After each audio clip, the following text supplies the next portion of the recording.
We first purchased the Aerolace LightPod Neo in 2011.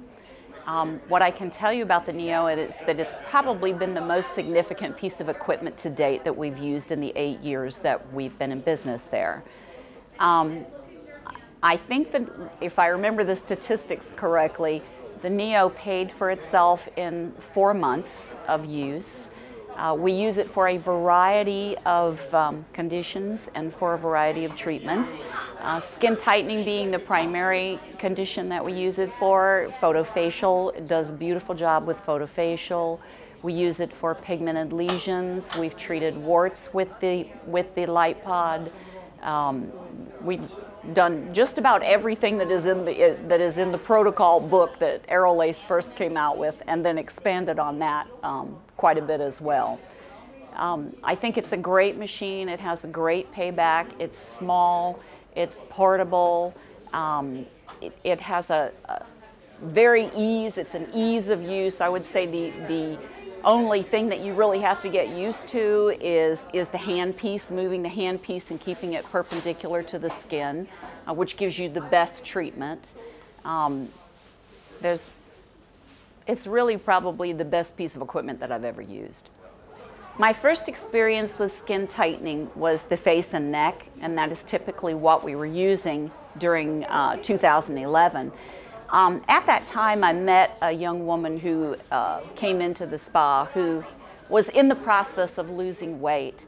She lost, in the course of a year, 85 pounds, and during that year, we used the LightPod Neo for skin tightening around the jowl line, under her eyes, on her neck, and some on her décolleté.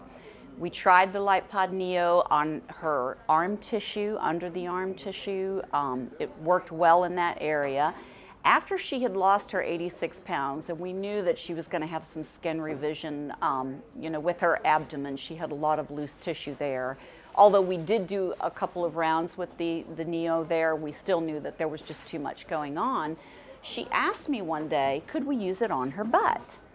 We had previously done a couple of rounds during the year with radio frequency just to help tighten that butt tissue some, but really did expect her to have some sort of surgical intervention there. However, she was excited about the prospect of using this on her buttocks because she'd had such great success on her face and her neck. My client is always right, and we want to give them what they want, so we then developed our own protocol. We used the LightPod Neo to treat a 6-inch wide by 3-inch deep area at the bottom of the buttocks tissue to correct what we would call banana roll in that area, and did a series of 10 treatments. The goal was to do those treatments once a week. There were a couple of times during the treatment when the patient could not make her appointment, so we at that point skipped to 2 weeks. I think the before and after photos really speak for themselves when you see those. They're absolutely phenomenal. The client is ecstatic with the results, could not be happier. And when she was referred to the plastic surgeon for the revision of her tummy, to have her tummy tuck, the plastic surgeon could not believe that she had had LightPod Neo on the buttocks area. He was so impressed that he then gave our spa a call to find out exactly what kind of protocol and what machine we were using.